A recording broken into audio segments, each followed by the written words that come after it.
ಯಾರಾದರೂ ನೀವು ಸಪೋಸ್ ಈ ಹೇಟ್ ಸಂಬಡಿ, ಯಾರನ್ನಾದ್ರೂ ನೀವು ಭಾಳ ಅವ್ರನ್ನ ಹೇಟ್ರೆಡ್ ಇದೆ, ಅವ್ರ ಬಗ್ಗೆ ನಿಮ್ಗೆ ಭಾಳ ಇದ್ದಿದೆ ಅಂದರೆ ಅವ್ನು ಸುಮ್ಮನೆ ಅಲ್ಲಿ ಗಾಡಿ ಮೇಲೆ ಹೋಗ್ತಾ ಇರುವಾಗ ನೀನು ಅವ್ನು ನೋಡಿರ್ತೀಯ, ಬಟ್ ಅವನು ನೀನು ನೋಡಿಲ್ಲ ಅಂದರೂ ಅವ್ನು ಸುಮ್ಮನೆ ಹೋಗ್ಬಿಡ್ತಾನೆ. ಬಟ್ ಅವ್ನು ನೋಡಿದ್ದಕ್ಕೆ ನಿನ್ನ ಒಳಗಡೆ ಸಂಕಟ ಆಗುತ್ತೆ, ನಿನ್ನ ಒಳಗಡೆ ಎಮೋಷನಲ್ ಫೀಲಿಂಗ್ಸ್ ಬೇರೆ ಬರ್ತವೆ, ಸಿಟ್ಟು ಬರುತ್ತೆ, ಕೋಪ ಬರುತ್ತೆ, ರೋಷ ಬರುತ್ತೆ, ಬೇಜಾರಾಗುತ್ತೆ, ಕಣ್ಣಲ್ಲಿ ನೀರು ಬರ್ತವೆ. ಅವು ಏನಿಲ್ಲಪ್ಪ ಸುಮ್ಮನೆ ಹೋಗ್ಬಿಟ್ಟ. See how weak we have become. ಸುಮ್ಮನೆ ನೋಡೋದ್ರಿಂದ ನಮ್ಮಲ್ಲಿ ಎಮೋಷನಲ್ ಜಾಗೃತಿ ಆಗ್ತಾವಂದ್ರೆ ಅವನ ಸಮಸ್ಯೆ ಅಲ್ಲ, ಅದು ನಮ್ಮ ಸಮಸ್ಯೆ, ನಾವು ಒಳಗಡೆ ಗಟ್ಟಿ ಇಲ್ಲ.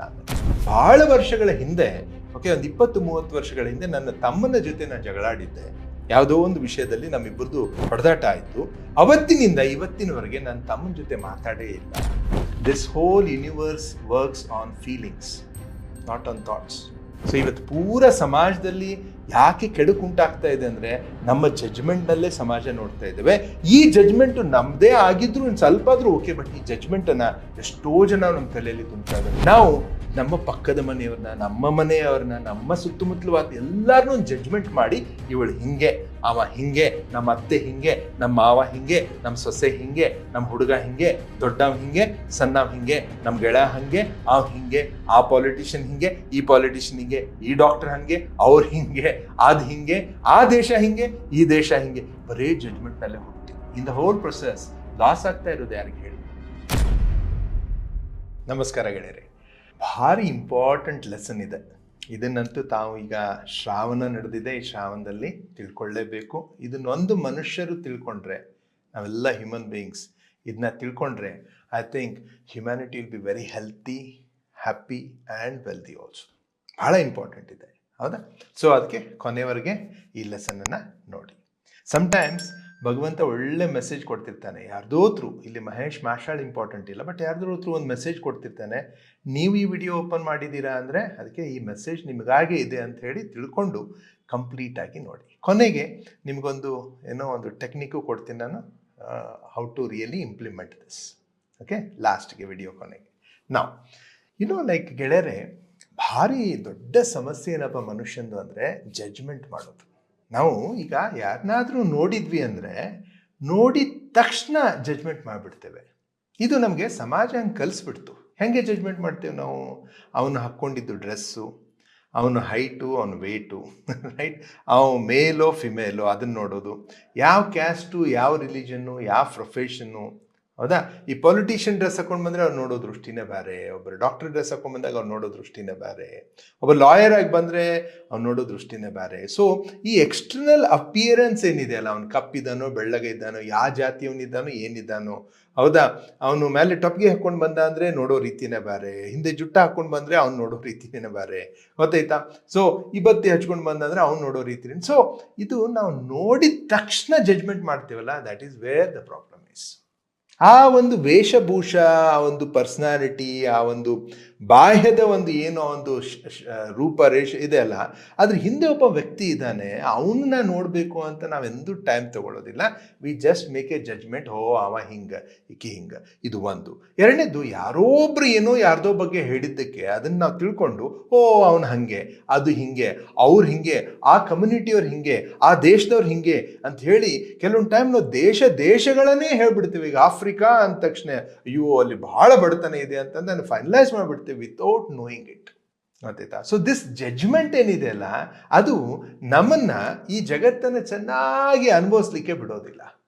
ಪ್ರತಿಯೊಬ್ಬ ವ್ಯಕ್ತಿಯ ಹಿಂದೆ ಇನ್ನೊಬ್ಬನ ಏನೋ ಒಂದಿದೆ, ಹೌದಾ? ನೋಡಿದ ತಕ್ಷಣ ಕಾಣೋದು ಬೇರೆ, ಇರೋದೇ ಬೇರೆ. ಯಾಕಂದರೆ ಜಗತ್ತಿಗೆ ಅವನು ಆ ಒಂದು ಪ್ರೊಫೆಷನಲ್ಲಿ, ಆ ರಿಲಿಜನ್ನಲ್ಲಿ, ಆ ಊರಲ್ಲಿ, ಇಲ್ಲ ಬಡತನ ಶ್ರೀಮಂತ. ಈಗ ಎಲ್ಲ ಬಡವರು ಬಡವರೇನಾ? ಆ ಬಡವರಲ್ಲಿ ಶ್ರೀಮಂತರಿದ್ದಾರೆ, ಹೃದಯ ವೈಶಾಲ್ಯತೆ ಇದ್ದವ್ರೆ. ಎಲ್ಲ ಶ್ರೀಮಂತರು ಶ್ರೀಮಂತರೇ? ಇಲ್ಲ, ದೊಡ್ಡ ಶ್ರೀಮಂತ ಇರ್ಬೋದು, ಮತ್ತು ಮಾನಸಿಕ ಬಡತನ ಇರ್ಬೋದು, ಹೌದಾ? ಏನೋ ಒಂದಿರುತ್ತೆ, like there is something else than what we say. So ಅದಕ್ಕೆ ಗೆಳೆಯರೆ, ಈ ಜಡ್ಜ್ಮೆಂಟ್ ಮಾಡೋದು ಬಿಡಬೇಕು, ಗೊತ್ತಾಯ್ತಾ? ಜಡ್ಜ್ಮೆಂಟ್ ಮಾಡಿ ನಾವು ಯಾವಾಗೋ ಏನೋ ಆಗಿರುತ್ತೆ, ಲೈಕ್ ಎಷ್ಟೋ ವರ್ಷದ ಹಿಂದೆ ಏನೋ ಆಗಿರುತ್ತೆ, ಒಂದು ಘಟನೆ ಆಗಿರುತ್ತೆ, ನಿಮ್ಮ ಅಣ್ಣ ತಮ್ಮಂದರ ನಡಕೆ, ಇಲ್ಲ ಅಕ್ಕ ತಂಗಿಯರ ನಡಕೆ, ಇಲ್ಲ ಯಾವುದೋ ವ್ಯಕ್ತಿಯ ಜೊತೆ, ಇಲ್ಲ ನಿಮ್ಮ ಆಫೀಸ್ನಲ್ಲಿ ಒಂದು ಕೊಲೀಗ್ ಜೊತೆ ಎಷ್ಟೋ ವರ್ಷಗಳ ಹಿಂದೆ ಒಂದು ಏನೋ ಒಂದು ಘಟನೆ ಆಗಿರುತ್ತೆ. ಆ ಘಟನೆಗೆ ಅವತ್ತಿನ ಪರಿಸ್ಥಿತಿ, ಅವತ್ತಿನ ಮ್ಯಾಚುರಿಟಿ, ಅವತ್ತಿನ ಸಿಚುವೇಶನು, ಅವತ್ತು ಏನು ಅದೊಂದು ಸಿಚುವೇಶನ್ ಕ್ರಿಯೇಟ್ ಆಗಿತ್ತು, ಅದ್ರ ಪ್ರಕಾರ ಆ ಘಟನೆ ಆಗಿರುತ್ತೆ. ಆ ಘಟನೆಯ ಮೇಲೆ ಆ ವ್ಯಕ್ತಿನ ನಮ್ಮ ಪೂರ ಜೀವಮಾನದಲ್ಲಿ ಅವನು ಹಾಗೇ ಅಳಿತೇವೆ ನಾವು. ಅವನು ಬದಲಾವಣೆ ಆಗಿರ್ಬೋದಲ್ಲ, ನೀವು ನೋಡ್ಕೊಳ್ಳಿ, ಈಗ ನಾನು ನೋಡ್ಕೊಳ್ತೀನಿ. ಮೊದಲು ಒಂದು 10 ವರ್ಷದ ಹಿಂದೆ ಇದ್ದ ಮಹೇಶ್ ಮಾಷಾಳ್ ಇವತ್ತು ಹಾಗೆ ಇದ್ದಾನ? ಇಲ್ಲ. ಅವತ್ತಿನ ಮ್ಯಾಚುರಿಟಿನೇ ಬೇರೆ, ಇವತ್ತಿನ ಮ್ಯಾಚುರಿಟಿನೇ ಬೇರೆ. ಜೀವನ ದಿನ ಕಲಿಸಿರುತ್ತೆ. ಸೊ ನಾನು ಹೆಂಗೆ ಕಲಿತು ಬದಲಾವಣೆ ಆಗಿದ್ದೇನೆ, ಆ ವ್ಯಕ್ತಿನೂ ಬದಲಾವಣೆ ಆಗಿರ್ಬೋದಲ್ಲ. ಅವ್ನು ನೋಡೋ ದೃಷ್ಟಿನ ಚೇಂಜ್ ಮಾಡಬೇಕಲ್ಲ, ಅದು ಭಾಳ ಇಂಪಾರ್ಟೆಂಟ್. ನೋಡಿ, ಯಾರಾದರೂ ನೀವು ಸಪೋಸ್ ಈ ಹೇಟ್ ಸಂಬಡಿ, ಯಾರನ್ನಾದ್ರೂ ನೀವು ಭಾಳ ಅವ್ರನ್ನ ಹೇಟ್ರೆಡ್ ಇದೆ, ಅವ್ರ ಬಗ್ಗೆ ನಿಮ್ಗೆ ಭಾಳ ಇದ್ದಿದೆ ಅಂದರೆ, ಅವ್ನು ಸುಮ್ಮನೆ ಅಲ್ಲಿ ಗಾಡಿ ಮೇಲೆ ಹೋಗ್ತಾ ಇರುವಾಗ ನೀನು ಅವ್ನು ನೋಡಿರ್ತೀಯ, ಬಟ್ ನೀನು ನೋಡಿಲ್ಲ ಅಂದರೂ ಅವ್ನು ಸುಮ್ಮನೆ ಹೋಗ್ಬಿಡ್ತಾನೆ. ಬಟ್ ಅವ್ನು ನೋಡಿದ್ದಕ್ಕೆ ನಿನ್ನ ಒಳಗಡೆ ಸಂಕಟ ಆಗುತ್ತೆ, ನಿನ್ನ ಒಳಗಡೆ ಎಮೋಷ್ನಲ್ ಫೀಲಿಂಗ್ಸ್ ಬೇರೆ ಬರ್ತವೆ. ಸಿಟ್ಟು ಬರುತ್ತೆ, ಕೋಪ ಬರುತ್ತೆ, ರೋಷ ಬರುತ್ತೆ, ಬೇಜಾರಾಗುತ್ತೆ, ಕಣ್ಣಲ್ಲಿ ನೀರು ಬರ್ತವೆ. ಏನಿಲ್ಲಪ್ಪ ಸುಮ್ಮನೆ ಹೋಗ್ಬಿಟ್ಟ. See how weak we have become. ಸುಮ್ಮನೆ ನೋಡೋದ್ರಿಂದ ನಮ್ಮಲ್ಲಿ ಎಮೋಷ್ನಲ್ ಜಾಗೃತಿ ಆಗ್ತಾವಂದ್ರೆ ಅವನ ಸಮಸ್ಯೆ ಅಲ್ಲ, ಅದು ನಮ್ಮ ಸಮಸ್ಯೆ. ನಾವು ಒಳಗಡೆ ಗಟ್ಟಿ ಇಲ್ಲ ಅನ್ನೋಕ್ಕೆ. ಎಷ್ಟೋ ವರ್ಷದಿಂದ ಆಗಿದ್ದನ್ನ ಕ್ಯಾರಿ ಮಾಡಿಬಿಡ್ತೇವೆ. ಫಾರ್ ಎಕ್ಸಾಂಪಲ್, ಈಗ ಏನು ಕಾಶಿ ಲಾಭ್ ಧಾಮ್ ಗೆಸ್ಟ್ ಹೌಸ್ ಅಂತಿದೆ ಕಾಶಿಯಲ್ಲಿ. ಓಕೆ, ಈ ಹಿಂದೂಗಳ ಸಂಸ್ಕೃತಿಯ ಪ್ರಕಾರ ಕಾಶಿಯಲ್ಲಿ ಯಾರಾದರೂ ಜೀವ ಬಿಟ್ಟರೆ ಅಲ್ಲಿ ಭಗವಂತಗೆ ಸಾಕ್ಷಿ ಆಗ್ತಾನೆ, ಅವನು ಸಾಕ್ಷಾತ್ಕಾರ ಆಗಿಬಿಡುತ್ತೆ, ಜಗತ್ತನ್ನೇ ಸೇರ್ತಾನೆ ಅನ್ನೋದೊಂದು ಚಿಂತನೆ. ಹಾಗೆ ಮೆಕ್ಕಾದಲ್ಲಿ ಜೀವ ಬಿಟ್ಟರೆ ಓಕೆ ಅವನು ಭಗವಂತನ್ನೇ ಸೇರ್ತಾನೆ ಅಂತ ಅನ್ನೋದು ಒಂದು ವಿಚಾರ ಇದೆ. ಹಾಗೆಯೇ ಕಾಶಿಯಲ್ಲಿ ನಾವು ಕೊನೆಯ ಉಸಿರು ತೆಗೆದುಬಿಟ್ರೆ ಅದು ದೇವ್ರ ಜೊತೆ ಒಂದಾದಂಗೆ ಅನ್ನೋದೊಂದಿದೆ. ಅದಕ್ಕೆ ಅಲ್ಲಿ Kashi Labh okay guest house ಅಂತಲೇ ಇದೆ. ಅಂದರೆ ಯಾರ್ಯಾರು ತಮ್ಮ ಜೀವನದ ಕೊನೆಯ ದಿನಗಳಿರ್ತವೆ, ಕೊನೆಯ ಕ್ಷಣಗಳು, ಕೊನೆ ಮಂತ್ ಓಕೆ ಒಂದು 2-3 ಮಂತ್ಸಲ್ಲಿ ಹೋಗ್ತಾರೆ ಅಂತಿರುತ್ತೆ. ಅವ್ರು ಅಲ್ಲಿ ಹೋಗಿ ಅಲ್ಲಿ ಅವ್ರಿಗೊಂದು ರೂಮ್ ಕೊಡ್ತಾರೆ, ಎಲ್ಲ ವ್ಯವಸ್ಥೆ ಮಾಡಿರ್ತಾರೆ, ಅಲ್ಲಿದ್ದು ಅಲ್ಲೇ ಜೀವ ಬಿಟ್ಬಿಡ್ಬೇಕು ಅಂತ ಇಚ್ಛೆಯಿಂದ ಹೋಗಿರ್ತಾರೆ. ಇದು ಇದೆ ಸಂಸ್ಕೃತಿ, ಹೌದಾ? ಸೊ ಅಲ್ಲಿ ಒಂದು ಕಾಶಿಲಾಬ್ ಧಾಮ್ನಲ್ಲಿ ಒಬ್ಬರು ಭೈರವನಾಥ್ ಅಂತೇಳಿ ಭಾಳ ಒಂದು 40 ವರ್ಷದಿಂದ ಅದ್ರದ್ದೊಂದು ಗೆಸ್ಟ್ ಹೌಸ್ದು ಇನ್ಚಾರ್ಜ್. ಅವ್ರದ್ದೊಂದು ಇಂಟರ್ವ್ಯೂ ಆನ್ಲೈನಲ್ಲಿ ಬಂತು. ಓಕೆ, ಅವರು ಒಂದು ಯುವಕನ ಹೋಗಿ ಅಲ್ಲಿ ಅವ್ರಿಗೆ ಇಂಟರ್ವ್ಯೂ ಮಾಡ್ತಾನೆ. ಈ ಇಂಟರ್ವ್ಯೂವರ್ ಕೇಳ್ತಾರೆ, ಭೈರವನಾಥ್ ಅವರೇ, ಲೈಕ್ ನಿಮ್ಗೇನು ಭಾಳ ಸರ್ಪ್ರೈಸ್ ಅನಿಸುತ್ತೆ, ಇಷ್ಟು ವರ್ಷ ಇದರಲ್ಲಿದ್ದೀರಾ, ಏನು ನಿಮ್ಗೆ ಕಲೀಲಿಕ್ಕೆ ಸಿಕ್ಕಿರೋದು ಅಂತ. ಆವಾಗ ಭೈರವನಾಥ್ ಒಂದು ಭಾಳ ಎಕ್ಸಾಂಪಲ್ ಚೆನ್ನಾಗಿ ಹೇಳ್ತಾರೆ. ಅವರು ಹಾಸ್ಟೆಲ್ ಇನ್ಚಾರ್ಜ್ ಏನಿದಾರಲ್ಲ, ಗೆಸ್ಟ್ ಹೌಸ್ ಇನ್ಚಾರ್ಜ್, ಭಾಳ ಚೆನ್ನಾಗಿ ಹೇಳ್ತಾರೆ. ಇಂಟರ್ನೆಟ್ನಲ್ಲಿದೆ, ನೀವು ನೋಡ್ಬೋದು ಅದನ್ನ. ರೈಟ್, ಭಾಳ ಚೆನ್ನಾಗಿ ಹೇಳ್ತಾರೆ. ಏನಂದರೆ ಮನುಷ್ಯರು ಮೊದಲೇ ಮಾಡೋದನ್ನು ಕೊನೆಯವರೆಗೂ ಯಾಕೆ ಕ್ಯಾರಿ ಮಾಡ್ತಾರೆ, ಮಾಡಿಬಿಡ್ಬೋದಲ್ಲ ಅಂತ ಹೇಳ್ತಾರೆ. ಅಂದ್ಕೊಳ್ಳಿ, ಏನು ಒಂದು ಎಕ್ಸಾಂಪಲ್ ಕೊಡಿ ಅಂದರೆ, ಅವರೊಬ್ಬರು ಪಂಡಿತರ ಬಗ್ಗೆ ಎಕ್ಸಾಂಪಲ್. ಸಂಸ್ಕೃತ ಪಂಡಿತ ಇರ್ತಾರೆ, ಅವರು ಕೊನೆಯ ದಿನಗಳನ್ನು ಕಾಶಿಲಾಬ್ ಧಾಮ್ನಲ್ಲಿ ಅಲ್ಲಿ ಕಳಿಬೇಕು ಅಂತ ಬಂದಿರ್ತಾರೆ. ಓಕೆ, ಆದರೆ ದಿನಾ ಅಳ್ತಿರ್ತಾರಂತೆ. ಆವಾಗ ಇವ್ರು ಹೋಗಿ ಭೈರವನಾಥ್ ಅವ್ರು ಕೇಳ್ತಾರಂತೆ, ಅಲ್ಲ ನೀವು ಸಂಸ್ಕೃತ ಪಂಡಿತವರು, ನಿಮಗೆಲ್ಲ ವೇದ ಉಪನಿಷತ್ತುಗಳ ಬಗ್ಗೆ ಗೊತ್ತು, ಸಾವು ಅಂದರೆ ಏನಂತ ಗೊತ್ತು. ಸಾವು ಅಂದರೆ ಬರೀ ಈ ಶರೀರವನ್ನು ಬಿಡೋದು, ಅಂದರೆ ಈ ಶರ್ಟ್ ತೆಗೆದು ಇನ್ನೊಂದು ಶರ್ಟ್ ಹಾಕ್ಕೊಳ್ಳೋದು, ಈ ಶರೀರವನ್ನು ಬಿಟ್ಟು ಈ ಆತ್ಮ ಇನ್ನೊಂದು ಶರೀರದಲ್ಲಿ ನೆನೆಸುತ್ತೆ ನಮ್ಮ ಕರ್ಮಗಳ ಅನುಸಾರವಾಗಿ. ಇಷ್ಟು ನಿಮಗೆಲ್ಲ ಗೊತ್ತಿದ್ರು ಯಾಕೆ ಸಾವಿಗೆ ಇಷ್ಟು ಅಂಜುತ್ತಾ ಇದ್ದೀರಾ, ಯಾಕೆ ಅಳ್ತಾ ಇದ್ದೀರಾ ದಿನ? ಆಮೇಲೆ ಅದು ಕಾಶಿಯಲ್ಲಿ ಬಂದು ಕೊನೆ ಹೆಸರು ಎಳಿಬೇಕಂತಂದ್ರೆ ನೀವು ಸಾಕ್ಷಾತ್ ದೇವರನ್ನೇ ಸೇರ್ಕೊಡ್ತೀರಾ ಅಂತ ಒಂದು ಇಚ್ಛೆಯಿಂದ ಬಂದಿದ್ದೀರಾ, ಯಾಕೆ ಅಳ್ತೀರಾ ಅಂತ ಕೇಳಿದಾಗ ಅವಾಗ ಪಂಡಿತರು ಹೇಳ್ತಾರೆ, ಇಲ್ಲ ನಾನು ಸಾವಿಗೆ ಏನೋ ಅನ್ಸ್ತಾ ಇಲ್ಲ, ನಾನು ಸಾವಿಗೆ ಅಳ್ತಾನೂ ಇಲ್ಲ, ಅದು ಬರೋದಕ್ಕಿಂತ ಇಲ್ಲಿ ಬಂದಿದ್ದೀನಿ, ಅದೆಲ್ಲ ನಂಗೆ ತಿಳಿದಿದೆ. ಬಟ್ ನನಗೊಂದು ರಿಗ್ರೆಟ್ ಇದೆ, ಒಂದು ಪಶ್ಚಾತ್ತಾಪ ಇದೆ, ಯಾಕೋ ಅದು ಕಂಪ್ಲೀಟ್ ಅನಿಸ್ತಾ ಇಲ್ಲ. ಏನು ಅಂತ ಕೇಳಿದ್ರೆ, ಇಲ್ಲ ಭಾಳ ವರ್ಷಗಳ ಹಿಂದೆ ಓಕೆ ಒಂದು 20-30 ವರ್ಷಗಳ ಹಿಂದೆ ನನ್ನ ತಮ್ಮನ ಜೊತೆ ನಾನು ಜಗಳಾಡಿದ್ದೆ. ಯಾವುದೋ ಒಂದು ವಿಷಯದಲ್ಲಿ ನಮ್ಮಿಬ್ಬರದು ಹೊಡೆದಾಟ ಆಯಿತು. ಅವತ್ತಿನಿಂದ ಇವತ್ತಿನವರೆಗೆ ನನ್ನ ತಮ್ಮನ ಜೊತೆ ಮಾತಾಡೇ ಇಲ್ಲ. ಮನೆ ಇದೆ, ಪಕ್ಕಕ್ಕೆ ಮನೇನಿದೆ, ದೊಡ್ಡ ಒಂದು ಗೋಡೆ ಕಟ್ಟಿದ್ದೇವೆ. ಓಕೆ, ಆ ಮನೆಯವರು ಈ ಮನೆ ಬರೋಂಗಿಲ್ಲ, ಈ ಮನೆಯವರು ಆ ಮನೆಗೆ ಹೋಗೋದಿಲ್ಲ. ನಾನು ಈ ಕಳೆದ 30 ವರ್ಷದಿಂದ ಯಾವತ್ತಿನಿಂದ ನಮ್ದಿಬ್ಬರದು ಇದಾಗಿದೆ, ಅವತ್ತಿನಿಂದ ಅವನ್ನೂ ಮಾತಾಡ್ಸಿಲ್ಲ, ಅವನ ಮನೆಯಲ್ಲಿ ಮಕ್ಕಳನ್ನೂ ಮಾತಾಡ್ಸಿಲ್ಲ, ಏನೂ ಮಾತಾಡ್ಸಿಲ್ಲ. ನಾನು ಯಾಕೋ ಈಗ ಪಾಪ ಪ್ರಜ್ಞೆ ಬರ್ತಾ ಇದೆ, ಅಯ್ಯೋ ಅವ್ನು ಮಾತಾಡ್ಸ್ಲೇ ಇಲ್ಲಲ್ಲ ಅನ್ನೋದೊಂದು ಆಗ್ತಾ ಇದೆ, ಇನ್ಕಂಪ್ಲೀಟಾಗಿ ಹೋಗ್ತಾ ಇದೆಲ್ಲ ಅಂತ ಅನ್ನೋದೊಂದು ಹೊರಗು ಭಾಳ ಸಿಕ್ಕಾಪಟ್ಟೆ, ಅದು ನನಗೆ ಕಾಡ್ತಾ ಇದೆ. ಮಳ್ಳ ಅವನ ಕಣ್ಣಲ್ಲಿ ಬರ್ತಾನೆ, ಅದಕ್ಕೆ ನಂಗೆ ಅಳು ಬರುತ್ತೆ ಅಂದ್ಕೊಂಡೆ. ಆಯಿತು, ಏನಾದರೂ ಮಾಡೋಣ ಬಿಡಿ ಅಂತ ಹೇಳಿ ಭೈರವನಾಥ್ ಅವರು ಅವ್ರನಿಗೆ ಫೋನ್ ಮಾಡ್ತಾರೆ, ತಮ್ಮನಿಗೆ, ಹಿಂಗಪ್ಪ ನಿಮ್ಮ ಅಣ್ಣ ಹಿಂಗೆ ಅಂತ ಇದ್ದಾರೆ, ಹಿಂಗೆ ಆಗ್ತಾ ಇದೆ, ಹಳೆದನ್ನೆಲ್ಲ ಮರ್ತು ಬಿಡು, ಅದು ಏನಾಗಿದೆ ಆಗಿದೆ, ಬಂದು ಅವ್ರದ್ದು ಕೊನೆಯ ಇನ್ನೇನು ಜೀವ ಹೋಗೋ ಸಮಯದಿದೆ, ತಾನು ಬಂದು ಯಾಕೆ ಮಾತಾಡಿಸ್ಬಾರ್ದು ಅಂತ ಭೈರವನಾಥ್ ಅವ್ರು ಕನ್ವಿನ್ಸ್ ಮಾಡಿದಾಗ ತಮ್ಮನ್ನು ಒಪ್ಕೊಂಡು ಹಳೆದನ್ನು ಮರೆತು ಫಾರ್ಗಿವಿಂಗ್ ಆ್ಯಂಡ್ ಫಾರ್ಗೆಟ್ಟಿಂಗ್ ಎರಡು ಇಂಪಾರ್ಟೆಂಟ್, ಫಾರ್ಗಿವಿಂಗ್ ಆ್ಯಂಡ್ ಫಾರ್ಗೆಟ್ಟಿಂಗ್, ಮರೆತು ಅವನು ಬರ್ತಾನೆ ಗೆಸ್ಟ್ ಹೌಸಿಗೆ ಬಂದು ಓಕೆ ಅಣ್ಣ ಅಂತಾನೆ. ಅಣ್ಣ ಅಂದಿದ್ದಕ್ಕೆ ಅವರು ಬಿಕ್ಕಿ ಅಂದರೆ ಖುಷಿಯಿಂದ, ಎಷ್ಟೋ ತನಕ ಅಳ್ತಾ ಇರೋದು ಕಣ್ಣೀರು ಬೇಜಾರದಿಂದ ಅಳ್ತಾ ಇದ್ರು. ಬಟ್ ಈಗ ತಮ್ಮನ್ನು ನೋಡಿದ ತಕ್ಷಣ ಖುಷಿಯಿಂದ ಕಣ್ಣೀರು ಹೊರಗಡೆ ಬಂತು, ಪಶ್ಚಾತ್ತಾಪ ಎಲ್ಲ ಹೋಗ್ಬಿಡ್ತು. ಆಮೇಲೆ ಮನಸ್ಸು ಹಗರಾಯಿತು. ಅವಾಗ ಅಳ್ತಾ ಇರುವಾಗ, ಮೊದಲು ಅಳ್ತಾ ಇರುವಾಗ ಮನಸ್ಸು ವಜ್ಜೆ ಇತ್ತು, ಹೌದಾ? ಬಟ್ ಈಗ ಅಳ್ತಾ ಇರುವಾಗ ಮನಸ್ಸು ಹಗರ ಆಗ್ತಾ ಹೋಯ್ತು. ಅಣ್ಣ ಏನು ಯಾಕೆ ಹಿಂಗೆ ಅಂದ್ಕೊಳ್ಳೆ ಇಬ್ಬರು ಕೈ ಹಿಡ್ಕೊಳ್ತಾರೆ. ಅವಾಗ ಆ ಕೈ ಮೇಲೆ ಕೈ ಇಟ್ಟು ಅಣ್ಣ ತಮ್ಮನಿಗೆ ಹೇಳ್ತಾನೆ, ಅಂದರೆ ಪಂಡಿತರು ತಮ್ಮ ತಮ್ಮನಿಗೆ ಹೇಳ್ತಾನೆ, ಏನನ್ನ ನಿಂದು ಏನಾದರೂ ಆಸೆ ಇದ್ದಾವ, ಯಾಕೆ ನೀನು ಇಷ್ಟಿದು ಮಾಡ್ತಾ ಇದ್ದೆ? ಏನಿಲ್ಲಪ್ಪ, ನನ್ನ ಆಸೆ ಈಡೇರ್ತು, ನೀ ಬಂದಿದೆಯಲ್ಲ ಅದೇ ನನಗೆ ಸಂತೋಷ, ಬಟ್ ಇನ್ನೂ ಒಂದು ಆಸೆ ಇದೆ, ಈಡೇರಿಸ್ತೀಯಾ ಅಂತ ಕೇಳ್ತಾನೆ ತಮ್ಮನಿಗೆ. ಅವಾಗ ಹೇಳಮ್ಮ, ನೀ ಏನು ಮಾಡ್ತೀಯ ಹೇಳು, ಏನು ಬೇಕು ಹೇಳು ಅಂದ್ಕೊಳ್ಳೆ. ಏನಿಲ್ಲಪ್ಪ, ನಮ್ಮಿಬ್ಬರು ಮನೆ ನಡಕೆ ಏನೋ ಒಂದು ದೊಡ್ಡ ಗೋಡೆ ಕಟ್ಟಿದ್ದೇವೆ, ಅದನ್ನು ತೆಗೆದು ಎರಡೂ ಫ್ಯಾಮಿಲಿ ಸೇರ್ಕೊಂಡಿರಿ, ಅದೇ ನನ್ನ ಕೊನೆಯ ಆಸೆ ಅಂದ್ಕೊಳ್ಳೆ. ಆಯ್ತನ್ನ, ನಾ ಮಾಡ್ತೇನೆ ಅಂತ ಕೈಯೇ ಹ್ಞೂ ಅಂದ ತಕ್ಷಣ ಅವನ ಜೀವ ಬಿಡ್ತಾನೆ. ಇದನ್ನೊಂದು ಸೀಕ್ವೆನ್ಸನ್ನು, ಇದೊಂದು ಸಿಚುವೇಶನ್ನ ಭೈರವನಾಥ್ ಅವರು ನೆನೆಸ್ಕೊಂಡು ಇಷ್ಟೇ ಒಂದು ಏನಂದರೆ, ನನಗೆ ಏನು ಸರ್ಪ್ರೈಸ್ ಆಗುತ್ತೆ ಅಂತ ಹೇಳ್ತಾರೆ ಭೈರವನಾಥ್ ಅವ್ರು. ಹೇಳ್ತಾರೆ ಏನಂದರೆ, ಏನು ಸರ್ಪ್ರೈಸ್ ಅಂದರೆ, ಇದನ್ನು ಒಂದು ಸಾರಿ ಅನ್ನಲಿಕ್ಕೆ, ಕ್ಷಮಿಸು ಅನ್ನಲಿಕ್ಕೆ, ಓಕೆ, ಇನ್ನೊಂದ್ಸಲ ಸಂಬಂಧ ಬೆಳೆಸೋಣ ಅನ್ನೋದಕ್ಕೆ 30 ವರ್ಷ ಯಾಕೆ ಬೇಕಾಯಿತು? ಮೊದಲೇ ಮಾಡಿದ್ರೆ ಆಗ್ಬಿಡ್ತಾ ಇತ್ತಲ್ಲ. ಇದೇ ನನಗೆ ತೊಂದರೆ ಆಗುತ್ತೆ. ಇಷ್ಟು ಜನ ಇಲ್ಲಿ ಬರ್ತಾರೆ ಕೊನೆ ಸಾಯಲಿಕ್ಕೆ, ಎಲ್ಲರೂ ಇಂಥ ಒಂದು ಕ್ಯಾರಿ ಮಾಡ್ಕೊಂಡೇ ಬಂದಿರ್ತಾರೆ, ಪಶ್ಚಾತ್ತಾಪಗಳನ್ನ ಇಟ್ಕೊಂಡೇ ಬಂದಿರ್ತಾರೆ. ಅದಕ್ಕೆ ಭೈರವನಾಥರು ಭಾಳ ಚೆನ್ನಾಗಿ ಹೇಳ್ತಾರೆ, ಅಲ್ಲೇ ಮುಗಿಸ್ಬಿಡಿ, ಭಾಳ ದಿವಸ ಕ್ಯಾರಿ ಮಾಡಬೇಡಿ ಅಂತ. ಗೊತ್ತಾಯ್ತಾ ಗೆಳೆಯರೆ? ಸೊ ನಾವು ಸುಮ್ಮನೆ ಒಂದು ಜಡ್ಜ್ಮೆಂಟ್ ಮಾಡೋದಕ್ಕಿಂತ, ನಾವು ಜಡ್ಜ್ಮೆಂಟ್ ಮಾಡಿ ಅವ ಹಿಂಗೆ, ಇವಳು ಹಿಂಗೆ, ಆಕಿ ಹಿಂಗೆ ಅಂತ ಅನ್ನೋದಕ್ಕಿಂತ ಅವ್ರನ್ನ ಮತ್ತೆ ವಾಪಸ್ ನಮ್ಮ ಜೀವನದಲ್ಲಿ ತರಲಿಕ್ಕೆ ಪ್ರಯತ್ನ ಮಾಡಬೇಕು. ಎರಡನೇದು ಗೊತ್ತಾಯ್ತಾ, ಇದಕ್ಕೆ ಭಾಳ ಇಂಪಾರ್ಟೆಂಟ್ ಬೇಕಾಗಿದ್ದು ಅಂದರೆ ಪ್ರೀತಿ, ಲವ್. ಗೊತ್ತಾಯ್ತಾ, ನಮ್ಮೊಳಗೆ ಏನಿದೆ ಗೊತ್ತಾ ಗೆಳೆಯರೆ? ನಮ್ಮೊಳಗೆ ಎಲ್ಲರಲ್ಲೂ ಪ್ರೀತಿ ಇದೆ, ಸಿಕ್ಕಾಪಟ್ಟೆ ಪ್ರೀತಿ ಇದೆ. ಮತ್ತೇನಿದೆ? ಸಿಕ್ಕಾಪಟ್ಟಿ ಸತ್ಯ ಇದೆ, ಸತ್ಯ. ಮತ್ತೇನಿದೆ ಒಳಗಡೆ? ಬ್ಯೂಟಿ ಇದೆ, ಸುಂದರತೆ ಇದೆ ಒಳಗಡೆ. ಇನ್ನೊಂದೇನಿದೆ? ಪರ್ಫೆಕ್ಟ್ ಇದೆ ಒಳಗಡೆ, ಎಲ್ಲ ಪರ್ಫೆಕ್ಷನಿಸಮ್ ಇದೆ. ಟ್ರುತ್, ಲವ್, ಬ್ಯೂಟಿ, ಪರ್ಫೆಕ್ಷನ್ ಎಲ್ಲ ಇದೆ ಒಳಗಡೆ. ಅದೇ ಮನುಷ್ಯ ಅಂದರೆ we are the spark of divine. ನಮ್ಮ ಗುರುಗಳು, ಅಧ್ಯಾತ್ಮ ಗುರುಗಳು ಹೇಳ್ತಿರ್ತಾರೆ, we are the spark of divine. ಅದು ಏನು? ಆ ಒಂದು ಭಗವಂತನ ಅಂಶ ನಮ್ಮೊಳಗಿದೆ. ಆ ಅಂಶ ಒಳಗಡೆ ಇದೆ ಅಂದರೆ ಇದೇನಿದೆ? ಅದು ಪ್ರೀತಿಪೂರ್ವಕವಾಗಿದೆ, ಸತ್ಯದಿಂದ ಕೂಡಿದೆ, ಆಮೇಲೆ ಬಹಳ ಸುಂದರವಾಗಿದೆ, at the same time perfect ಇದೆ. ಅದಿದೆ, ಅದು ಯಾವಾಗಲೂ ಪ್ರಕಟ ಆಗ್ಲಿಕ್ಕೆ ಬಯಸ್ತಾ ಇರುತ್ತೆ. ನಾವೇ ಅದಕ್ಕೆ ಅಡೆತಡೆ ಉಂಟು ಮಾಡ್ತೇವೆ. ಹೆಂಗೆ ಅಂದರೆ ಜಡ್ಜ್ಮೆಂಟ್ ಮಾಡಿ, ಜೀವನ ಅಂದರೆ ಹಿಂಗೆ, ಅವ ಅಂದರೆ ಹಿಂಗೆ, ಇವಳಂದ್ರೆ ಹಿಂಗೆ, ಅದು ಮಾಡಿದರೆ ಸರಿ, ಇದು ಆದರೆ ಕರೆಕ್ಟು, ಹಿಂಗಾದರೆ ನನ್ನ ಜೀವನ ಹಿಂಗೆ ಆಗ್ತಾ ಇರುತ್ತೆ ಅಂತ ಈ ಒಂದೆಲ್ಲ ಕಂಡೀಷನ್ಸ್ ಹಾಕ್ಕೊಂಡು ನಮ್ಮ ಒಳಗಡೆ ಇರುವ ಆ ಭಗವಂತನ ಪ್ರಕಟ ಮಾಡಲಿಕ್ಕೆ ಹೋಗೋದಿಲ್ಲ. ಹೇಳ್ತಾರಲ್ಲ, ಮೃಗತ್ವ, ಪಶುತ್ವ, ಮನುಷ್ಯತ್ವ, ದೈವತ್ವ. ನಾವು ಮೃಗತ್ವ ಮತ್ತು ಪಶುತ್ವ ಮುನ್ಸ್ಕೊಂಡು ಮನುಷ್ಯತ್ವ ಬಂದಿದ್ದೇವೆ. ಫಸ್ಟು ನಾವು ಮನುಷ್ಯತ್ವವನ್ನು ಉಳಿಸ್ಕೊಳ್ಬೇಕು, ಆಮೇಲೆ ಮನುಷ್ಯತ್ವವನ್ನು ಉಳಿಸ್ಕೊಂಡು ದೈವತ್ವದ ಕಡೆ ಸಾಗಬೇಕು. ಇದೇ ಜೀವನದ ಮುಖ್ಯ ಉದ್ದೇಶ. ಬಟ್ ಇವತ್ತು ನಾವು ಮರೆತು ಬಿಟ್ಟಿದ್ದೇವೆ ಗೆಳೆಯರೆ. ನಾವು ಯಾವುದೋ ಒಂದು ಗದ್ದಲದಲ್ಲಿ ಸಿಕ್ಕಾಕೊಂಡಿದ್ದೇವೆ. ನಾವು ನಮ್ಮ ಪಕ್ಕದ ಮನೆಯವ್ರನ್ನ, ನಮ್ಮ ಮನೆಯವ್ರನ್ನ, ನಮ್ಮ ಸುತ್ತಮುತ್ತಲು ಎಲ್ಲರನ್ನೂ ಜಡ್ಜ್ಮೆಂಟ್ ಮಾಡಿ, ಇವಳು ಹಿಂಗೆ, ಅವ ಹಿಂಗೆ, ನಮ್ಮ ಅತ್ತೆ ಹಿಂಗೆ, ನಮ್ಮ ಮಾವ ಹಿಂಗೆ, ನಮ್ಮ ಸೊಸೆ ಹಿಂಗೆ, ನಮ್ಮ ಹುಡುಗ ಹಿಂಗೆ, ದೊಡ್ಡವ ಹಿಂಗೆ, ಸಣ್ಣವ ಹಿಂಗೆ, ನಮ್ಮ ಗೆಳ ಹಂಗೆ, ಅವ್ ಹಿಂಗೆ, ಆ ಪಾಲಿಟಿಷಿಯನ್ ಹಿಂಗೆ, ಈ ಪಾಲಿಟಿಷಿಯನ್ ಹಿಂಗೆ, ಈ ಡಾಕ್ಟರ್ ಹಂಗೆ, ಅವ್ರು ಹಿಂಗೆ, ಅದು ಹಿಂಗೆ, ಆ ದೇಶ ಹಿಂಗೆ, ಈ ದೇಶ ಹಿಂಗೆ, ಬರೀ ಜಡ್ಜ್ಮೆಂಟ್ನಲ್ಲೇ ಹೋಗ್ಬಿಟ್ಟಿದ್ದೇವೆ. In the whole process loss ಆಗ್ತಾ ಇರೋದು ಯಾರಿಗೆ ಹೇಳಿ? ನಮಗೆ ಅಲ್ಲ. ಯಾಕಂದರೆ ಜೀವನವನ್ನು ಸಂಪೂರ್ಣವಾಗಿ ನಾವು ಅನುಭವಿಸ್ತಾನೆ ಇಲ್ಲ. ಸೊ ಗೆಳೆಯರೆ, can you make a resolution like ಇನ್ಮೇಲಿಂದ ಈ ಜಗತ್ತನ್ನು ನೋಡೋದು ಜಡ್ಜ್ಮೆಂಟ್ನಿಂದ ನೋಡೋದಕ್ಕಿಂತ, ಓಕೆ, ನ್ಯೂಟ್ರಲ್ ಆಗಿ, okay, with lot of love can we see it. ಸಿಕ್ಕಾಪಟ್ಟೆ ಲವ್ ಇದೆ, ಓಕೆ, ಒಳಗಡೆ ಇದೆ. ಒಳಗಡೆ ಏನು ಮ್ಯಾನಿಫೆಸ್ಟ್ ಮಾಡ್ತೀವಲ್ಲ, ಹೊರಗಡೆ ಅದೇ ಕಾಣಿಸುತ್ತೆ.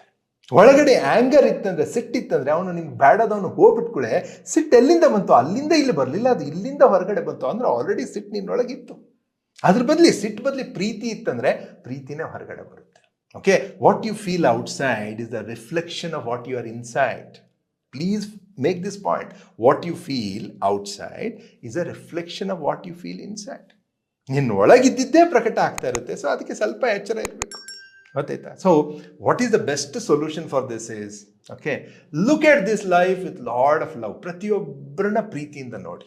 ಹೌದು, ಅವ್ರು ತಪ್ಪು ಮಾಡಿರ್ಬೋದು, ಜಡ್ಜ್ಮೆಂಟ್ ತಪ್ಪಾಗಿರ್ಬೋದು, ಏನೋ ಕೆಟ್ಟದ್ದು ಮಾಡಿರ್ಬೋದು. ಹೌದು, ಅವರು ಒಂದು ಜರ್ನಿಯಲ್ಲಿದ್ದಾರೆ. ಅದು ಒಂದು ಆತ್ಮನೇ ಒಂದು ಜರ್ನಿಯಲ್ಲಿದೆ. ಒಂದು ಓಕೆ, ಒಂದು ಸಾಗ್ತಾ ಇದೆ. ಅದು ಏನೇನೋ ಮಾಡ್ತೀವಿ, ಹೊಡೆತ ತಿನ್ನಿಸ್ಕೊಂಡು ಅದು ಮಾಡಿ, ಇದು ಮಾಡಿ ಅದು ಪಕ್ವ ಆಗ್ತಾ ಇದೆ. ಮನುಷ್ಯತ್ವದಿಂದ ದೈವತ್ವದ ಕಡೆ ಸಾಗ್ತಾ ಇದೆ.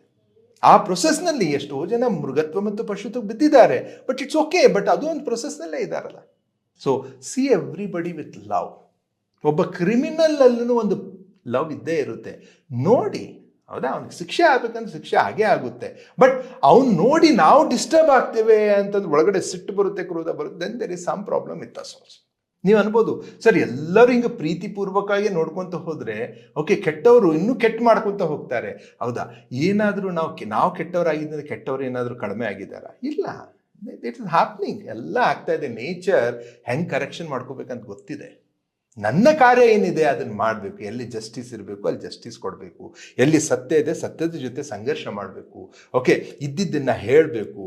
Okay, but it is with lot of love. ಅಂದರೆ ಏನು ಮಾಡಿದ್ರು ಇನ್ನೊಬ್ಬರಿಗೆ ಒಂದು ಅನುಕೂಲ ಆಗಲಿ, ಒಳ್ಳೆಯವನಾಗಲಿ ಅಂತಲೇ you should do it. So that is love. So ಅದಕ್ಕೆ ಯಾವಾಗ ನಮ್ಮ ಒಳಗಿಂದ ಲವ್ ಎನರ್ಜಿ ಪ್ರಕಟ ಆಗ್ಲಿಕ್ಕೆ ಸ್ಟಾರ್ಟ್ ಆಗುತ್ತೆ, ನಮ್ಮ ಸುತ್ತಮುತ್ತಲ ಆ ಲವ್ವಿನ ವಾತಾವರಣ, ಪ್ರೀತಿಯ ವಾತಾವರಣನೇ ಸೃಷ್ಟಿಯಾಗುತ್ತೆ. ನಮ್ಮ ಸುತ್ತಮುತ್ತಲು ಇವತ್ತು ಭಾಳ ಕಲ್ಮಶ ಇದೆ, ಭಾಳ ಗಡಿಬಿಡಿ ಇದೆ, ಭಾಳ ಸಿಟ್ಟಿದೆ, ಎಲ್ಲ ಇದೆ ಅಂದರೆ ಯಾಕಂದ್ರೆ ನಮ್ಮ ಒಳಗೂ ಅದೇ ಇದೆ. ಅದಕ್ಕೆ ಅದು ಹೊರಗಡೆ ಪ್ರಕಟ ಆಗುತ್ತೆ. ಯಾಕಂದರೆ see, this whole universe works on feelings, not on thoughts. ನೀ ಏನು ಫೀಲ್ ಮಾಡ್ಕೊಳ್ತೀಯ ಅದನ್ನೇ ಹೊರಗೆ ಕಾಣ್ತೀಯ ಅಷ್ಟೇ. Can you understand? ಏನು ಫೀಲ್ ಮಾಡ್ಕೊಳ್ತೀಯ ಅದು ಹೊರಗಡೆ ಕಾಣ್ತೀಯ. ಅದಕ್ಕೆ ಎಚ್ಚರ ಇರಬೇಕು ಗೆಳೆಯರೆ. ಇದು ನನಗೆ ಯಾರೋ ಒಬ್ಬರು ಸಂತರು ಹೇಳಿದ್ದು ಭಾಳ ಚೆನ್ನಾಗಿ ಬಂತು. ಅದ್ರ ಜೊತೆಗೆ ನಾನು ಇಂಟರ್ನೆಟ್ನಲ್ಲಿ ರಿಸರ್ಚ್ ಮಾಡಿದಾಗ ಇನ್ನೂ ಭಾಳ ತಿಳುವಳಿಕೆ ಬಂತು. ಅದಕ್ಕೆ ತಾವೆಲ್ಲ ಆತ್ಮೀಯರು, ಅದಕ್ಕೆ ನಿಮ್ಮ ಜೊತೆ ಹಂಚ್ಕೊಳ್ಳೋಣ ಅಂತೇಳಿ ನಾನು ಕಲಿತಾ ಇದ್ದೇನೆ. ಇಟ್ ಈಸ್ ನಾಟ್ ದಟ್ ನಾನು ಫುಲ್ ಪರ್ಫೆಕ್ಟ್ ಆಗಿದ್ದೀನಿ. ಒಳಗಡೆ ಪರ್ಫೆಕ್ಷನ್ ಇದೆ, ಬಟ್ ಫುಲ್ ನಾನು ಅದನ್ನ ಅನುಭವಿಸ್ತಾ ಇದ್ದೀನಿ ಅಂತ ಹೇಳಲಿಕ್ಕೆ ಆಗೋದಿಲ್ಲ. ಓಕೆ, ಬಟ್ ಇದನ್ನು ಯಾವಾಗ ನನ್ನ ಜೀವನದಲ್ಲಿ ಆಡಿಸ್ಕೊಂಡೆ, I am really enjoying it. Sometimes ನನ್ನ ಫ್ರೆಂಡ್ಸೇ ಹೇಳ್ತಾರೆ, ಅಲ್ಲಿ ಅವ ಅಷ್ಟು ನಿನ್ನ ಜೊತೆ ಕೆಟ್ಟ ಮಾಡಿದ, ಯಾಕೆ ನೀವು ಅವನ ಜೊತೆ ಹಂಗೆ ಯಾಕದಿ, ಮತ್ತೆ ಚಲೋನ ಮಾತಾಡ್ತೀಯಲ್ಲ ಅಂದ್ಕೊಂಡು. ಏನು ಮಾಡೋಕ್ಕೆ ಬರೋಂಗಿಲ್ಲ, ಅವತ್ತಿನ ಸಿಚುವೇಶನ್ ಅದು. ಮೆಚುರಿಟಿ ಅಂದರೆ ಏನು ಗೊತ್ತಾ ಸರ್? ಓಕೆ, ನಾವು ಸುಮ್ಮನೆ ಬೆಳೀತಾ ಹೋದರೆ ಜೀವನ ಅಲ್ಲ. ಇವತ್ತು ಎಷ್ಟೋ ಜನ 60-70 ವರ್ಷ ಆದರೂ ಇನ್ನೂ ಒಳಗಡೆ ಸಿಟ್ಟಿದೆ, ಹೇಟ್ರೆಡ್ ಇದೆ, ಜಲಸಿ ಇದೆ, ಫಿಯರ್ ಇದೆ. ದೆನ್ ಏನು ಜೀವನ ಆಯಿತು ಹೇಳಿ ನೋಡೋಣ. ಇವನ್ನೆಲ್ಲನೂ ಗೆದ್ದು ಬರೋದೇ ಜೀವನ ಅಲ್ಲ. At the age of 70 retired. Okay, ಅವರು ರಿಟೈರ್ ಆದ್ಮೇಲೂ ಇವತ್ತೂ ಕೋಪದಲ್ಲಿದ್ದಾರೆ, ಸಿಟ್ಟಿದ್ದಾರೆ, ತಮ್ಮ ಜಲಸಿಯಲ್ಲಿದ್ದಾರೆ, ಇನ್ನೂ ಹ್ಯಾಬಿಟ್ಸ್ನಲ್ಲಿದ್ದಾರೆ. ಅಂದರೆ ಪಕ್ವ ಆಗೋದು ಯಾವಾಗ? ಮನುಷ್ಯತ್ವದಿಂದ ದೈವತ್ವ ಕಡೆ ಸಾಗೋದು ಯಾವಾಗ? ಕೆಳಗಡೆ ಬಿಡ್ತಾನ ಹೋಗ್ತಾ ಇದ್ದೇವಲ್ಲ. So growth is not important. ಇಂದ ನ್ಯಾಚುರಲ್ ಆಗಿ ಆಗೇ ಆಗ್ಬಿಡುತ್ತೆ ಗ್ರೋತ್. ಓಕೆ, ಫಿಸಿಕಲ್ ಗ್ರೋತ್ ಆಗೋದು ಭಾಳ ಈಸಿ. ಬಟ್ ಮೆಚುರಿಟಿ ಬಂದಿದೆಯಾ? ಮಾನಸಿಕ maturity, emotional maturity, spiritual maturity ಬಂದಿದೆಯಾ? That is the question we should ask. So what is maturity? Maturity is accepting things, people and situation as they are. ಏನು ವಸ್ತುಗಳು, ವ್ಯಕ್ತಿಗಳು ಮತ್ತು ಸಂದರ್ಭಗಳನ್ನು ಹೆಂಗಿದ್ದಾವೆ ಹಾಗೆ ಒಪ್ಕೊಳ್ಬೇಕು ಮೊದಲು. ಅದು ದಟ್ ಈಸ್ ಮೆಚುರಿಟಿ. ಮುಂದೆ ಅದ್ರ ಬಗ್ಗೆ ಏನು ಮಾಡಬೇಕಂತ ಚಿಂತನೆ ಮಾಡಬೇಕು. ಚಿಂತೆ ಅಲ್ಲ, ಚಿಂತನೆ ಮಾಡಬೇಕು. That is the next step. But first ಒಪ್ಕೊಳ್ಳೋದನ್ನ ಕಲಿಬೇಕು. ಆ ವ್ಯಕ್ತಿ ಹಂಗಿದ್ದಾನೆ, ಹಂಗಿದ್ದಾನೆ, ಹಂಗಿದ್ದಾನೆ. ಈ ವಸ್ತು ಹಿಂಗಿದೆ, ಹಿಂಗಿದೆ, ಹಿಂಗಿದೆ. ಈ ಸಿಚುವೇಶನ್ ಹಿಂಗಾಗಿದೆ, ಆಗಿದೆ, ಆಗಿದೆ. ಮುಂದೆ ಏನು ಮಾಡಬೇಕು ಗೊತ್ತಾಯ್ತಾ? ಈಗ ಇಬ್ರು ಜಗಳಾಡ್ತಾ ಇದ್ದಾರೆ ಅಂತಂದ್ರೆ ಆ ಸಿಚುವೇಶನ್ ಅನ್ನ ನೀನು ನೋಡ್ಬೇಕು ಫಸ್ಟ್. ಹಿಂಗೆ ಆಗ್ತಾ ಇದೆ, ಇಬ್ರು ಜಗಳಾಡ್ತಾ, ಏನೋ ಒಂದು ತಪ್ಪು ತಿಳುವಳಿಕೆ ಆಗಿದೆ, ಏನೋ ಆಗಿದೆ, let me see what I can do ಅಂತ ಹೋಗೋದು ಬೇರೆ. ಅವ್ರಿಬ್ರು ಜಗಳಾಡ್ಕೊಂಡು ನೀನು ಜೋರಿಗೆ ಯಾಕೆ ಜಗಳಾಡ್ತೀರಿ, ಹಿಂಗೆ ಅಂತ ನೀವು ಹೊಡೆದಾಡಕ್ಕೆ ಹೋಗ್ಬಿಟ್ರೆ what is the difference between him and you? Right? So wake up. So ಇವತ್ತು ಪೂರ ಸಮಾಜದಲ್ಲಿ ಯಾಕೆ ಕೆಡುಕು ಉಂಟಾಗ್ತಾ ಇದೆ ಅಂದರೆ ನಮ್ಮ ಜಜ್ಮೆಂಟ್ನಲ್ಲೇ ಸಮಾಜ ನೋಡ್ತಾ ಇದ್ದೇವೆ. ಈ ಜಜ್ಮೆಂಟು ನಮ್ಮದೇ ಆಗಿದ್ರು ಸ್ವಲ್ಪ ಆದರೂ ಓಕೆ, ಬಟ್ ಈ ಜಜ್ಮೆಂಟನ್ನು ಎಷ್ಟೋ ಜನ ನಮ್ಮ ತಲೆಯಲ್ಲಿ ತುಂಬ್ತಾ ಇದ್ದಾರೆ. ನೀನು ಈ ರಿಲಿಜನ್ನವನು, ಈ ಕ್ಯಾಸ್ಟ್ನವನು, ನೀನು ಹಿಂಗೆ, ನೀ ಅದಕ್ಕೆ ಸೇರಿದವನು, ನೀವು ಭಾಳ ಸಾಹುಕಾರ ಜನ, ನೀವು ಬಡವ್ರ ಜೊತೆ ಹೋಗ್ಬೇಡ, ಹಂಗೆ ಹಿಂಗೆ ಅಂತ ಹೇಳಿ ಸಮಾಜ ನಮ್ಮ ತಲೆಯಲ್ಲಿ ಹಾಕ್ತಾ ಇದೆ ಸಿಕ್ಕಾಪಟ್ಟೆ. ಬಟ್ ಎಲ್ಲರೂ ಯಾರು ಅದೆಲ್ಲ ಬಿಡಪ್ಪ, ನೀ ಮನುಷ್ಯತ್ವದಿಂದ ದೈವತ್ವದ ಕಡೆ ಸಾಗು ಅಂತ ಯಾರು ಹೇಳ್ತಾ ಇದ್ದಾರೆ ಕೆಲವೊಬ್ರು ಜನ. ಓಕೆ, ಕೆಲವೊಬ್ಬರು ಸಾಧು ಸಂತರು ಹೇಳ್ತಾ ಇದ್ದಾರೆ. ಬಟ್ ನಾವು ಕೇಳಿಸ್ಕೊಂಡು ನಮ್ಮ ಜೀವನದಲ್ಲಿ ಅಳವಡಿಸ್ಕೋಬೇಕು. ರೈಟ್? ಸೊ ಗೆಳೆಯರೆ, ಈಗ ಒಂದು ಟೆಕ್ನಿಕ್ ಹೇಳ್ತೇನೆ ಕೇಳಿ. ನೀವು ಯಾರೇ ಇರಲಿ ಓಕೆ, ಆ ವ್ಯಕ್ತಿನ ನೋಡಿದ ತಕ್ಷಣ ಅವನಲ್ಲಿಂದ ನೆಗೆಟಿವ್ ನೋಡೋದಕ್ಕಿಂತ ಅವನು ಏನು ಬಾಹ್ಯದಲ್ಲಿದ್ದಾನೆ ಅವನಲ್ಲಿ ಪಾಸಿಟಿವ್ ನೋಡಿ. ನಿಮ್ಮ ಮನೆಯಲ್ಲಿ ಯಾರ್ಯಾರಿದ್ದಾರೆ, ಯಾರ ಮೇಲೆ ನಿಮ್ಮ ಕೋಪ ಇದ್ರೂ ಫಸ್ಟು ಅವ್ರು ನೋಡಿದ ತಕ್ಷಣ ಅವರಲ್ಲಿ 3 ಒಳ್ಳೆ ಗುಣಗಳನ್ನು ಬರೀರಿ. 3 ಒಳ್ಳೆ ಗುಣಗಳು ಬರೀರಿ. ಮೊಬೈಲ್ನಾಗಾರ ಬರೀರಿ, ಪೇಪರ್ನಾಗಾರ ಬರೀರಿ. ನಿಮ್ಮ ಕಾಕ ಇರ್ಬೋದು, ಮಾಮ ಇರ್ಬೋದು, ಅತ್ತೆಯವರು ಇರ್ಬೋದು, ಯಾರು 3 ಒಳ್ಳೆ ಗುಣಗಳನ್ನು ಬರೀರಿ ಫಸ್ಟ್. ಕೆಟ್ಟ ಗುಣಗಳು 100 ಇರ್ಬೋದು, ಬಟ್ ಅಟ್ಲೀಸ್ಟ್ 3 ಒಳ್ಳೆ ಗುಣಗಳನ್ನು ಬರೀರಿ. ಹೌದಾ? 1 2 3 3 ಒಳ್ಳೆ ಗುಣಗಳನ್ನು ಬರೀರಿ. ನಮ್ಮ ಅತ್ತೆ ಇದರಲ್ಲಿ 1 2 3 ಚೆನ್ನಾಗಿದ್ದಾರೆ. ಯಾವಾಗ ಬರೀ 3 ಗುಣಗಳನ್ನು ಬರೀತೀಯಾ, ಬರೋದ್ರಲ್ಲೇ ನಿನ್ನಲ್ಲಿ ಪ್ರೀತಿ ತುಂಬಿರುತ್ತೆ. ನೀನು ನೋಡೋ ದೃಷ್ಟಿ ಚೇಂಜ್ ಆಗುತ್ತೆ. ಗೊತ್ತಾಯ್ತಾ? ಸೊ ನಿಮ್ಮ ಗೆಳೆಯ ಇರ್ಬೋದು, ನಿನ್ನ ಹಳೆ ಯಾರಾದರೂ ನೀನು ಜಗಳ ಆಡಿರ್ಬೋದು, ಅವರಲ್ಲಿರೋ ಒಂದು ಒಳ್ಳೆ ಗುಣಗಳನ್ನು ಗುರುತಿಸಿ ಅಟ್ಲೀಸ್ಟ್ 3 ಬರೀರಿ. ಅವರಲ್ಲಿ 100 ಕೆಟ್ಟ ಗುಣಗಳಿರಲಿ, ಬಟ್ 3 ಒಳ್ಳೆ ಗುಣಗಳನ್ನು ಬರೀರಿ. ಬರೆದು ಅದ್ರ ಮೇಲೆ ಆ ವ್ಯಕ್ತಿ ಜೊತೆ ನೀವು ಸಂವಾದ ಮಾಡಿರಿ. That is the beginning. ಇದರಿಂದ ಏನಾಗುತ್ತೆ ಸರ್, ಅವ್ನು ಏನಾದರೂ ಚೇಂಜ್ ಆಗ್ತಾನೆ ಅಂತ ತಿಳಿದಿರಾ ಅಂದರೆ, ಅವ್ನು ಚೇಂಜ್ ಮಾಡ್ಲಿಕ್ಕಲ್ಲಪ್ಪ, ನನ್ನ ಜೀವನ ಚೇಂಜ್ ಮಾಡ್ಕೊಳ್ಳಿಕ್ಕೆ. Life should start from inside out. ಇಲ್ಲಿಂದ ಹೊರಗಡೆ ಆಗಬೇಕು, ಒಳಗಡೆಯಿಂದ ಒಳಗಡೆ ಅಲ್ಲ.